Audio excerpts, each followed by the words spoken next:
लड़ रहा था मैं अपने सपनों से, लड़ रहा था मैं अपने सपनों से दिन रात, मेहनत कर रहा था मैं दिन रात। लाइन हमको आती कुछ नहीं है, बस हम आपको अपने वर्ड्स में बता रहे हैं कुछ।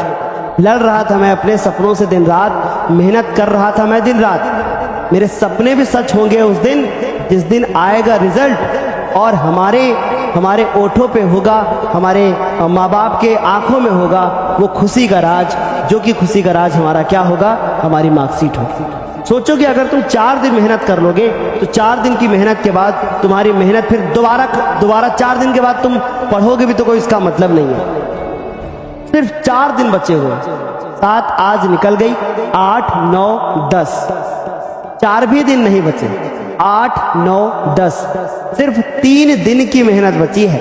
अगर सही मायने में पूछो तो सिर्फ 3 दिन की मेहनत बची है। और इस 3 दिन की मेहनत में अगर तुमने अपने आप से ज्यादा मेहनत करवा भी ली ना तो भाई क्या ही गलत हो जाएगा। अगर इन 3 दिनों में तुम थोड़ा कम सो लोगे तो क्या ही हो जाएगा। अगर इन 3 दिनों में थोड़ा सा तुम अपने आप से ज़्यादा मेहनत करा लोगे, अपने आप को थोड़ा सा स्ट्रगल फेस में लेकर के जाओगे, अपने आप की थोड़ा नींद में कंट्रोल करोगे, अपने आप से थोड़ा ज़्यादा मेहनत कराओगे तो कुछ नहीं हो जाएगा। बस ये हो जाएगा कि तुम्हारा पेपर बहुत बेहतर हो जाएगा। आई नो कि अभी जो 3-4 दिन है इधर बहुत सारे पेपर लगे हैं और ये बोर्ड पता नहीं कैसी स्कीम बनाता है भाई। ये सीबीएसई वाले अच्छी स्कीम बनाते हैं, ये यूपी वालों का भाई पता नहीं क्या सिस्टम है, सोचते भी नहीं है बच्चों के बारे में। 8 को भी पेपर दे रहा है बच्चा, 9 को भी बच्चा पेपर देने जा रहा है, 10 को भी पेपर देने के लिए जा रहा है, हाँ 11 को भी जा रहा है। सोचो उन बच्चों के बारे में जिनका होम साइंस होगा, कल वो बेचारी बच्चियाँ सुबह होम साइंस का पेपर देने जाएंगी, फिर उसके बाद अगर वो प्रयागराज की होंगी तो 9 तारीख को उनका हिंदी का भी होगा, फिर उसके बाद 10 तारीख को वो आर्ट का पेपर भी देने जाएंगी और 11 तारीख को सामाजिक विज्ञान भी देने जाएंगे। कितनी बड़ी नाइंसाफी है। तुम्हें पता है कि तुम लोग अगर बोर्ड एग्जाम में बहुत अच्छा नंबर लेकर के आओगे तो तुमको क्या मिलेगा? सोचो क्या मिलेगा, सोचो, सोच करके देखो कि अगर तुम अपने बोर्ड एग्जाम में बहुत अच्छा स्कोर करते हो तो तुम्हें क्या मिलेगा? तुम्हें मिलेगी सोशल रिस्पेक्ट, तुम्हें मिलेगा मान सम्मान, तुम्हें मिलेगी बहुत बड़ी बड़ी मुसीबतों से आजादी, तुम्हें मिलेगा मुख्यमंत्री जी के द्वारा, तुम्हें मिलेगा मुख्यमंत्री जी के द्वारा अवार्ड, तुम्हें समाचार पत्रों के माध्यम से तुम्हें बधाई दी जाएगी, तुम्हारा नाम पूरे प्रदेश में होगा, जिला अधिकारी आपके घर आएगा और साथ ही साथ आपको सम्मानित भी करेगा। स्कूल में जब सम्मान समारोह होगा उस वक्त माता पिता की आंखों में खुशी देखने को मिलेगी आपको, और साथ ही साथ जो सुकून आपके दिल को होगा ना बोर्ड परीक्षा के रिजल्ट के बाद, वो शायद आपने कभी अपने लाइफ में सोचा भी नहीं होगा।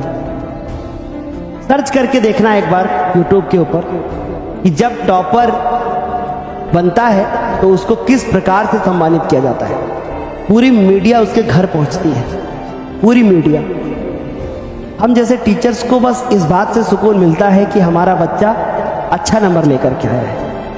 और बचे हुए 3 दिन हैं, 8 तारीख, 9 तारीख और 10 तारीख।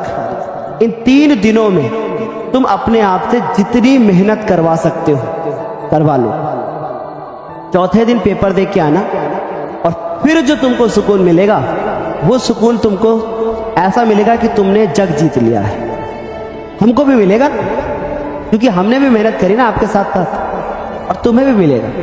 लेकिन ये बचे हुए 3 दिन है और इन बचे हुए 3 दिनों में तुम अपने आप से जितनी मेहनत करा लोगे, जितनी मेहनत करा लोगे, रिजल्ट उतना बेहतर हो जाएगा। तुमने हिंदी में फोड़ दिया, तुमने मैथ में फोड़ दिया, तुमने इंग्लिश में फोड़ दिया, विज्ञान में फोड़ दिया, या तुमसे कहीं कमी भी रह गई तो भी तुम्हें पछताने की जरूरत नहीं है। क्योंकि इस वक्त अगर आप पछताए, इस वक्त अगर आप परेशान हुए तो याद रखना कि फिर तुम्हारे पास दोबारा वापस से मौका नहीं आएगा। तुम दोबारा वापस से अगर सोचोगे कि लाओ मैं अपने रिजल्ट में कुछ सुधार कर लूं तो दोबारा नहीं कर पाओगे। इस वक्त मन आपका बहकेगा कि बहुत हो गया पेपर, बहुत दे लिया मैंने पेपर, अब छोड़ो, क्या करना। पर याद रखना कि इस वक्त तुम्हारी एक घंटे की मेहनत, आधे घंटे की मेहनत ही तुमको अच्छा बनाएगी और तुमको टॉपर बनाएगी। इसलिए अपने माँ बाप के सपनों के लिए, अपने सपनों के लिए, अपने सम्मान के लिए, मेरे सम्मान के लिए, मेरे लिए, अपने गुरुओं के लिए, तुम्हारा गुरु जो भी है उसके लिए तुम मेहनत कर लो और अपने रिजल्ट को सुधार लो। हो सकता है कि पिछले कुछ दिनों में आपके पेपर्स कुछ अच्छे ना रहे हो, या हो सकता है बहुत अच्छे रहे हो। जिनके अच्छे नहीं रहे हैं उनको ये सीख लेनी चाहिए कि भैया अगला बढ़िया कर लेंगे तो जो कमी इधर रह गई वो उधर कवर हो जाएगी। और जिनके अच्छे हो गए हैं उनको ये सोचना चाहिए कि अगर आने वाला पेपर बढ़िया हो जाएगा तो हो सकता है कि मैं बोर्ड का टॉपर बन जाऊं। एक बहुत गहरी सी बात बोलता हूं, जो भी बोर्ड का टॉपर बना था पिछले वर्ष, उसके कितने नंबर थे? 600 में से 591, और हमारे चैनल का टॉपर 586 अंक था। यदि उसके 7 नंबर और होते तो उसके पूरे प्रदेश में पहली रैंक होती। और मैं गर्व से बात बोलता कि प्रदेश में पहली रैंक ज्ञानोदय ने दी है। पर फिर भी मुझे इस बात का गर्व है कि पहली रैंक ना सही पर हमने हजारों की संख्या में टॉपर निकाले हैं। और इस बार भी मुझे बहुत अच्छे से पता है कि पहली रैंक इस चैनल से निकले या ना निकले, पर हजारों संख्या में टॉपर जरूर निकलेंगे।